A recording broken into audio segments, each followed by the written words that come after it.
চিকিৎসার জন্য আগামীকাল রাতে লন্ডন যাচ্ছেন বিএনপি চেয়ারপারসন খালেদা জিয়া। রোববার রাতে গুলশানে বিএনপি চেয়ারপারসনের সঙ্গে দলটির স্থায়ী কমিটির সদস্যদের সাক্ষাৎ শেষে গণমাধ্যম কর্মীদের এ তথ্য জানান বিএনপি মহাসচিব মির্জা ফখরুল ইসলাম আলমগীর। বলেন, দেশ ও জনগণের পক্ষে কাজ করতে নেতাকর্মীদের প্রতি আহ্বান জানিয়েছেন খালেদা জিয়া। মেজবা হাসানের রিপোর্ট।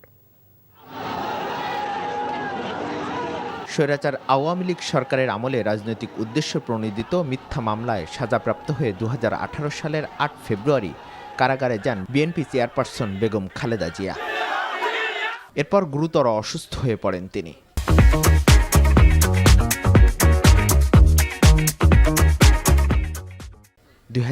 সালের মার্চে নির্বাহী আদেশে শর্ত সাপেক্ষে সাময়িক মুক্তি দিলেও বিদেশে চিকিৎসার অনুমতি দেয়নি স্বৈরাচার সরকার।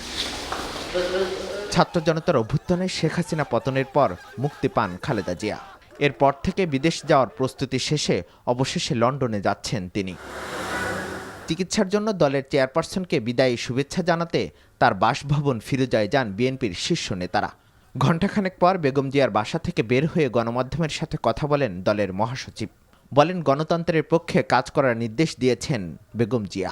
আগামী 7 তারিখে তিনি সম্ভবত রাতে তিনি লন্ডনের উদ্দেশ্যে যাত্রা করবেন। তার চিকিৎসার জন্যে নির্দেশনা দিয়েছেন যে একসাথে কাজ করো, জনগণের পক্ষে কাজ করো, গণতন্ত্রের পক্ষে কাজ করো। খালেদা জিয়ার জন্য সবার কাছে দোয়া চান মির্জা ফখরুল। পরম করুণাময় আল্লাহ তাআলার কাছে এই দোয়া চেয়েছি আমরা, যে আল্লাহ তাআলা তাকে যেন সম্পূর্ণ সুস্থ করে আবার আমাদের মাঝে, দেশের মানুষের মাঝে ফিরিয়ে নিয়ে আসেন। এর আগে 2017 সালের চিকিৎসার জন্য লন্ডনে গিয়েছিলেন খালেদা জিয়া। Mezba Hasan, NTV news, Dhaka.